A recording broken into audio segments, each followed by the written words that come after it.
जल संग्रह का विवेकपूर्ण उपयोग राष्ट्रीय महत्व का विषय होता है। सिंचाई के बिना आधुनिक कृषि की कल्पना भी अधूरी होती है। उत्तर प्रदेश की कृषि सफलता के पीछे भी इसकी व्यापक सिंचाई व्यवस्था का महत्वपूर्ण योगदान है। तो आज के इस उत्तर प्रदेश विशेष के एपिसोड में हम बात करेंगे उत्तर प्रदेश की सिंचाई व्यवस्था के बारे में और जानेंगे क्या क्या कुछ महत्वपूर्ण आपके परीक्षोपयोगी तथ्य भी हैं। तो चलिए चर्चा करते हैं उत्तर प्रदेश की सिंचाई व्यवस्था के विषय में कुछ महत्वपूर्ण तथ्यों की तरफ। देखिए, यहां पर अगर हम बात करें सबसे पहले तो उत्तर प्रदेश की सिंचाई व्यवस्था को हम आजादी के पहले से इसके इतिहास को देख सकते हैं और आजादी के बाद के इसके इतिहास पर भी नजर डालेंगे। देखिए, वर्तमान समय में उत्तर प्रदेश में सिंचाई की व्यवस्था जो है वो बहुत उत्तम किस्म की है, ये हम कह सकते हैं।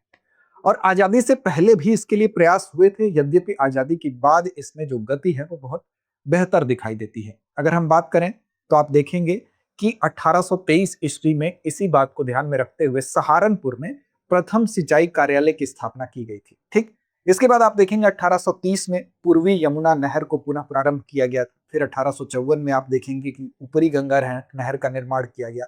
फिर 1878 में आप देखेंगे कि निचली गंगा नहर और आगरा नहर का निर्माण होता है।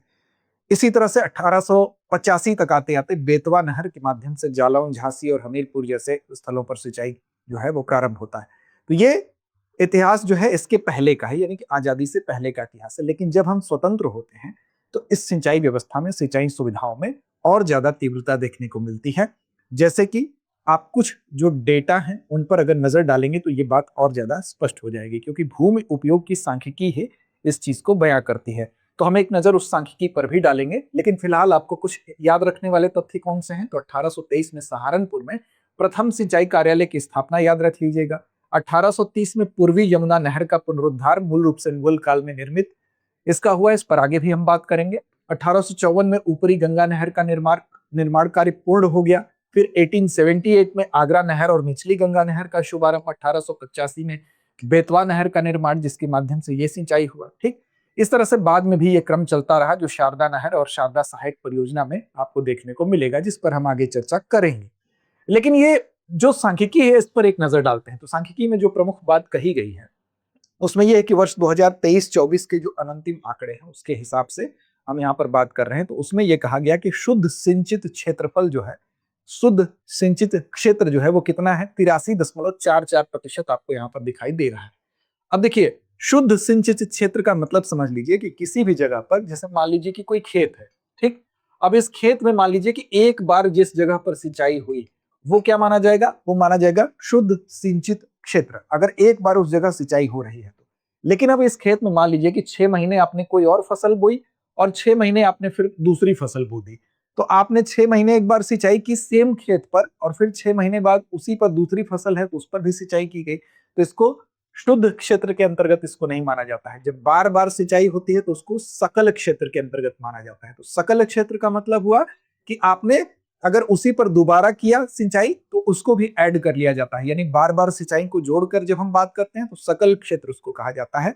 और शुद्ध में जब हम एक बार किसी भी फील्ड पर जो सिंचाई होती है उसको काउंट करते हैं। तो यहां पर शुद्ध सिंचित क्षेत्र की बात करें 83.44% था, जो कि आप देख सकते हैं ये बात की जा रही है इस सांख्यिकी आंकड़े के हिसाब से, 2023-24 के अंतिम आंकड़े के हिसाब से। और यही अगर 2022-23 में आप देखेंगे तो वो आंकड़ा क्या है, 87% है। तो 87% की तुलना में ये बाद वाले में थोड़ा सा कम आपको ये दिखाई दे रहा है। फसल सघनता की अगर बात करें तो फसल सघनता 182% आपको दिखाई देती है इसी आंकड़े के अनुसार, इसी वर्ष की 2023-24 के अंतर्गत ही, जो कि 2022-23 के आंकड़े में अगर आप देखेंगे तो 140 फसल सघनता 175.2% आपको दिखाई देगी। ठीक, तो ये इसका मतलब कि इसमें थोड़ी सी फसल सघनता में वृद्धि आपको दिखाई देती है, ये आंकड़ा बयां करता है। इसी तरह से शुद्ध सिंचित क्षेत्र की बात करें तो हम ऊपर शुद्ध सिंचित क्षेत्रफल की बात किए थे। अब यहां पर अगर हम देखें तो यहां पर ये आंकड़ा आपको क्या दिखाई देता है, सकल सिंचित क्षेत्र की अगर बात करें तो 246.53 दिखाई दे रहा है आपको, जो कि पहले 2022-23 में 229.48 लाख हेक्टेयर था। और सकल सिंचित क्षेत्र, सकल यानी कि जिसमें कि बार बार खेती होगी तो उसको सकल में गिन लेंगे, शुद्ध यानी कि एक बार सिंचाई। ठीक, तो सकल सिंचित क्षेत्र की बात करें तो 246.53, जो कि 2022-23 में 229.48 लाख हेक्टेयर से ज्यादा है, यानी कि उसमें हमको वृद्धि दिखाई दे रही है। ये कुछ आंकड़े हैं जो कि बता रहे हैं क्या स्थिति है सिंचाई की, ठीक है। अब सकल सिंचित क्षेत्र भी आप देख लिए, कुल सृजित सिंचाई क्षमता की भी बात कर लें।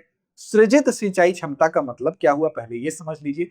सृजित सिंचाई क्षमता का मतलब हुआ कि यूपी के अंदर कितनी कैपेसिटी है, कितने लाख हेक्टेयर क्षेत्रफल को सिंचित किया जा सकता है, वो है 385 लाख हेक्टेयर। तो कुल सृजित जो है वो कितना है, यानी कि 350 लाख हेक्टेयर क्षेत्रफल को सिंचित करने की क्षमता है। लेकिन उस क्षमता का उपयोग कितना किया गया, तो 316 लाख हेक्टेयर किया गया। इसका मतलब कि अभी कुछ गैप उसमें है, यानी कि 69 लाख हेक्टेयर और ज्यादा सिंचित किया जा सकता है। तो सिंचित जो सृजित सिंचाई क्षमता है वो 385 लाख हेक्टेयर इस आंकड़े के अनुसार है, और 316 लाख हेक्टेयर जो है उपयोग की गई क्षमता है। तो ये बात क्या बता रही है, ये बात बता रही है कि हमारे पास जो कैपेसिटी है वो सरप्लस थी, जबकि ये आंकड़ा पुराना है थोड़ा, 2023-24 का आंकड़ा है। उसके हिसाब से आज मौजूदा समय में अब जो डेटा आएगा उसमें और बेटर कंडीशन होगी। तो कुल मिलाकर हम ये कह सकते हैं कि सिंचाई के मामले में उत्तर प्रदेश की स्थिति बेहतर है, ठीक। इस आंकड़े का जो निष्कर्ष निकल रहा है वो यही है। सिंचाई सघनता भी यहां पर दिया गया है, 163.40% ये दिया गया है, ठीक। फसल सघनता भी दिया गया, तो कुल मिला के यही यहाँ पर दर्शाने का उद्देश्य था, ठीक। अब देखिए बात करते हैं कि उत्तर प्रदेश में जो सिंचाई के डिफरेंट डिफरेंट सोर्स हैं, किन किन चीजों से सिंचाई होती है। इससे प्रश्न आपके यूपी पीसीएस की परीक्षा में कई बार पूछा गया है। देखिए यूपी के कुल सिंचित क्षेत्रफल को अगर आप देखेंगे तो सर्वाधिक जो यूपी में सर्वाधिक अगर किसी चीज से सिंचाई होती है, तो एक सवाल यहीं से बनता है कि उत्तर प्रदेश में सर्वाधिक जो सिंचाई है वो किस चीज से हो रही है। तो नलकूपों से जो सिंचाई है, वो पूरे भारत में जो सिंचाई होती है उसमें अगर आप देखेंगे तो यूपी में सर्वाधिक नलकूपों से सिंचाई होती है।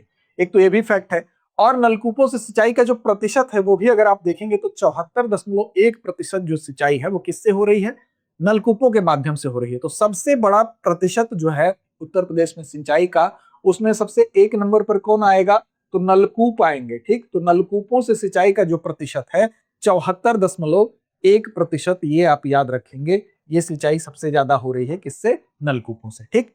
दूसरे स्थान पर कौन आता है, तो दूसरे स्थान पर आप देखेंगे यूपी के कुल सिंचित क्षेत्रफल का 15.7%, कितना, 15.7% वो किससे हो रहा है, तो वो हो रहा है नहरों के माध्यम से, ठीक। तो पहले स्थान पर नलकूप, दूसरे स्थान पर नहरें, और तीसरे स्थान पर क्या है, तो तीसरे स्थान पर जो सिंचाई हो रही है उसमें कुएं आते हैं। कुएं से 9% सिंचाई हो रही है, ठीक। तो ये आपको आंकड़े, हालांकि यहाँ पर और विस्तार से यहाँ पर बताया गया है कि नहरों से 15.7% दूसरे स्थान पर है, फिर कुएं आपको दिखाई दे रहे हैं 9%। इसके बाद आपको अन्य भी है, अन्य में आप देखेंगे तो तालाब, झील और टैंक से 0.66% आपको दिखाई दे रहा है, किससे, तालाब, झील और टैंक से, ठीक ना, 0.6%।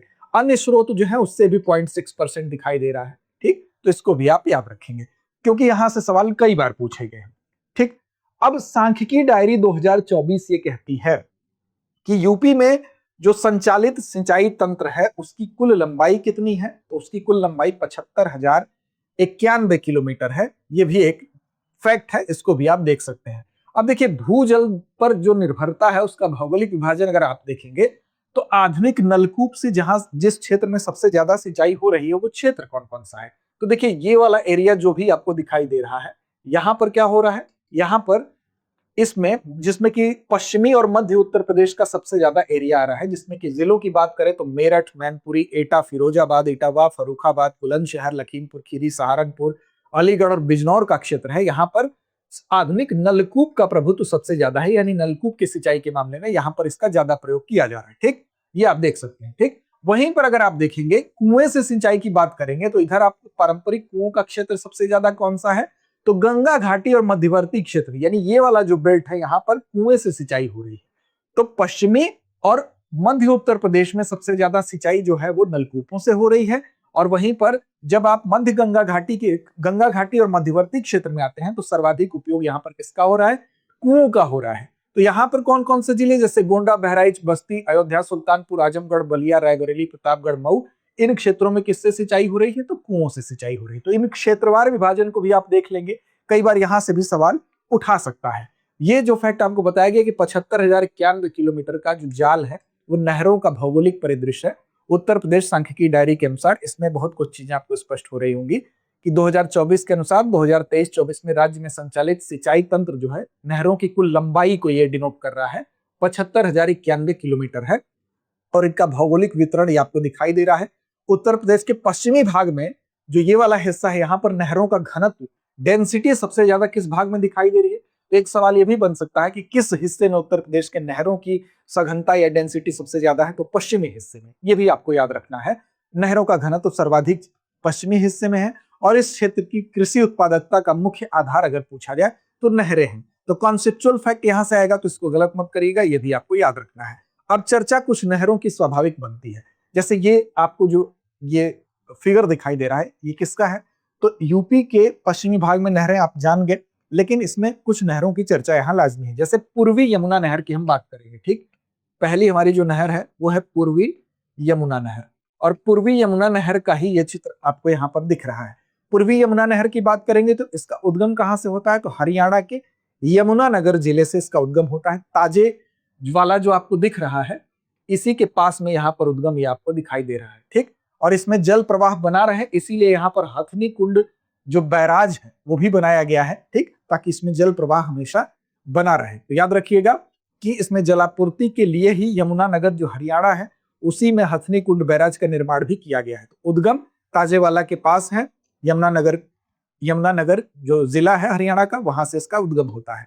और यमुना के बाएं तट से ये नहर निकली है। तो एक सवाल ये भी बनता है कि ये यमुना के किस तट से निकली है? तो याद रखिएगा यमुना के बाएं तट से ये नहर निकली है, पूर्वी यमुना नहर निकली है। इसकी रूपरेखा की बात करें तो इसकी रूपरेखा अली मर्दान खान, जो कि शाहजहां के समय में थे, उनके द्वारा इसकी रूपरेखा तैयार की गई थी। और इसका निर्माण मोहम्मद शाह के समय, जो कि 1719 से लेकर 48 का समय है। क्या है? 1719 से लेकर 1748 का समय, मोहम्मद शाह के समय हम कह सकते हैं कि इसका जो निर्माण कार्य है वो पूरा हुआ था। और ब्रिटिश काल में पुनः इसका हम कह सकते हैं कि पुनः इसको प्रारंभ किया गया था। तो 1830 में इसको दोबारा क्या किया गया था? शुरू किया गया था, ठीक। तो हम कह सकते हैं कि ये इसकी प्राचीनता है, थोड़ा सा ये पुरानी है, मध्यकाल से ही आप देख रहे हैं कि इसकी शुरुआत हो गई है, ठीक। तो यूपी की अगर पूछा जाए कि सबसे पुरानी नहर कौन सी है, तो आप बताएंगे कि पूर्वी यमुना नहर उत्तर प्रदेश की सबसे पुरानी नहर है, ठीक। फिर ब्रिटिश काल में पुनः प्रारंभ किया गया और फिर ये सारे फैक्ट्स आपके सामने हैं। दूसरी नहर जो आपको दिखाई दे रही है, दूसरी नहर कौन सी है? तो दूसरी नहर आपको दिखाई दे रही है आगरा नहर, जिसका कि यहां पर आपको फिगर दिखाई दे रही है, ठीक। दूसरी नहर कौन सी है? आगरा नहर। अब आगरा नहर की बात करें तो दिल्ली ओखला से निकलती है, यमुना के दाएं तट से निकलती है। कहां से निकलती है? यमुना के दाएं तट से निकलती है, ठीक। और ये ओखला से निकलने के बाद ये क्या होती है? यमुना के दाएं तट से निकलती है। और इसका जो निर्माण कार्य प्रारंभ हुआ था वो 1878 मिलता है, कहीं कहीं 1874 भी मिलता है, ठीक। तो आप इसको थोड़ा सा देख लीजिएगा, ये दोनों ही मिलते हैं, ठीक। 1874 भी मिलता है, ठीक। तो इसका निर्माण कार्य हुआ। और आगरा नहर प्रणाली की अगर लंबाई की बात करें, नहर प्रणाली का मतलब जिसमें मूल नहर और उससे जुड़ी हुई बाकी नहरें भी, बाकी जो हम कह सकते हैं कि सहायक जो इसकी प्रणाली होती है वो भी शामिल होती है। तो इसकी सहायक और सबको मिला के जब बात करेंगे तो आगरा नहर प्रणाली उसको कहेंगे। तो 1874 किलोमीटर उसकी लंबाई हो जाती है नहर प्रणाली की जब बात करेंगे। लेकिन अगर मूल नहर की अगर लंबाई की बात करेंगे तो वो कितनी है? तो मूल नहर की लंबाई 160 किलोमीटर है, ठीक। तो ये बात इसको याद रखेंगे। और इससे बेसिकली अगर आप देखेंगे तो उत्तर प्रदेश में आगरा, मथुरा, फिरोजाबाद मुख्य रूप से सिंचित क्षेत्र के रूप में जाने जाते हैं। हालांकि हरियाणा का फरीदाबाद, राजस्थान में धौलपुर, भरतपुर को भी सिंचित ये करती है। लेकिन मुख्य रूप से अगर हम देखें तो आगरा नहर उत्तर प्रदेश में आगरा, मथुरा और फिरोजाबाद को सिंचाई करने के काम में आती है, ठीक। इसके अलावा अगर आप देखें, अगली हमारी नहर जो है, ये प्रणाली जो आपको दिख रही है, ये है हमारी शारदा नहर। कौन सी नहर है? तो ये है हमारी शारदा नहर, ठीक। शारदा नहर की अगर बात करें तो जैसा कि आपको दिख रहा है कि उत्तर प्रदेश की सबसे पहले खास बात यह है कि ये यूपी की जो है वो सबसे लंबी नहर प्रणाली है, ठीक। 9,961.3 किलोमीटर इसकी लंबाई है और उत्तर प्रदेश की सबसे लंबी नदी प्रणाली के रूप में ये जानी जाती है। खटीमा जल विद्युत केंद्र उत्तराखंड में इसी पर स्थित है।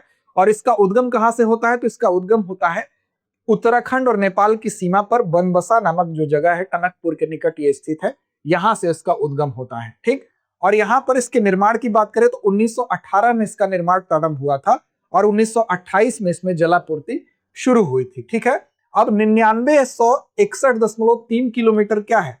99,161 3 किलोमीटर इसके इस प्रणाली की, शारदा नहर प्रणाली की लंबाई है, लेकिन ये पूरी प्रणाली की लंबाई की बात की जाती है, इसीलिए इसको कहा जा रहा है इसकी इस लंबाई की वजह से ही कि ये क्या है, ये उत्तर प्रदेश की सबसे लंबी नहर प्रणाली में से एक है। ठीक, तो खटीमा जल विद्युत केंद्र भी इसी पर है। उद्गम उत्तराखंड नेपाल सीमा पर स्थित टनकपुर के निकट बनबसा से होता है। ठीक, और विस्तार की बात करें तो पीलीभीत से शुरू होकर प्रयागराज तक, शाहजहांपुर, लखनऊ, रायबरेली, आजमगढ़ सहित 15 से ज्यादा जिलों को ये क्या करती है, ये वहां से इसका विस्तार होता है। तो ये आप देख सकते हैं कि अगर ये पूछे कि सबसे लंबी नहर प्रणाली कौन सी है तो शारदा नहर का नाम आप ले लेंगे। ठीक, इसके अलावा भी कुछ नहरों की हम बात यहां कर सकते हैं।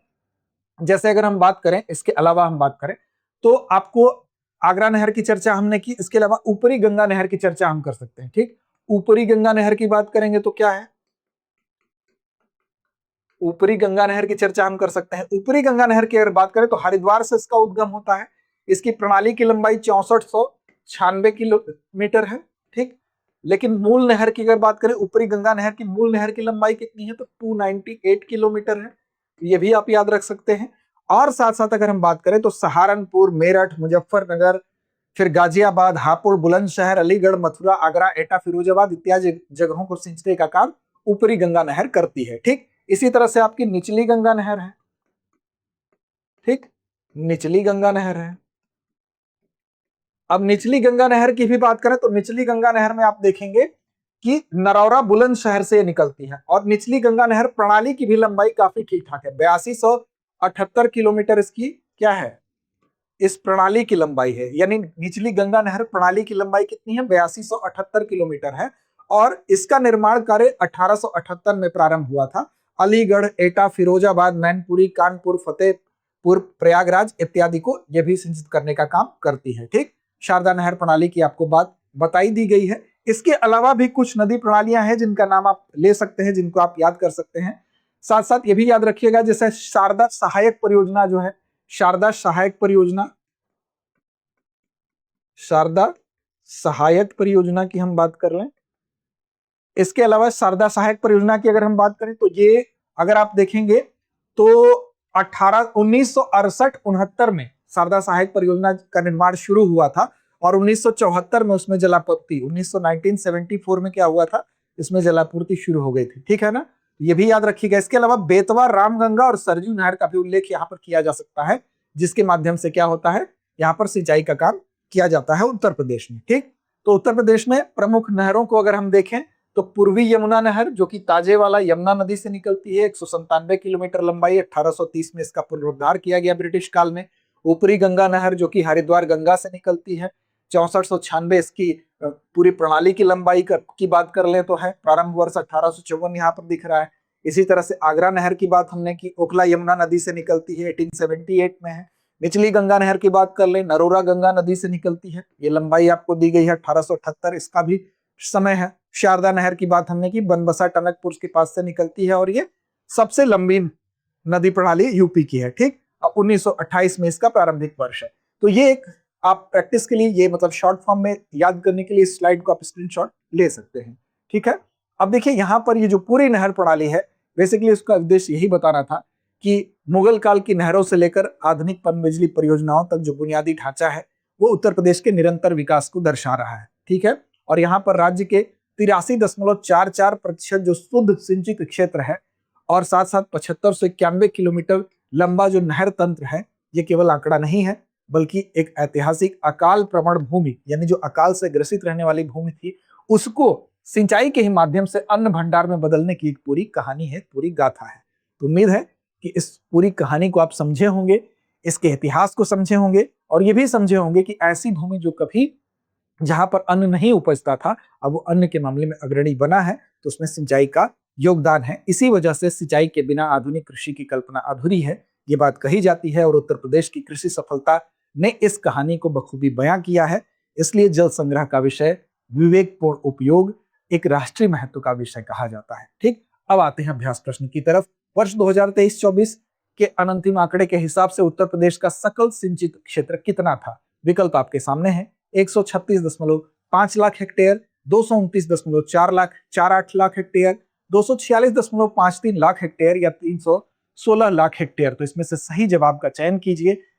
विकल्प के हिसाब से सही जवाब दीजिए कमेंट बॉक्स में। साथ साथ चैनल को अभी तक सब्सक्राइब नहीं किए हैं तो कर लीजिए। लड़ते रहिए, अपने लक्ष्य की ओर बढ़ते रहिए। अब एग्जाम की तैयारी को और बेहतर करने के लिए हमारे चैनल को लाइक, शेयर और सब्सक्राइब करना ना भूलें।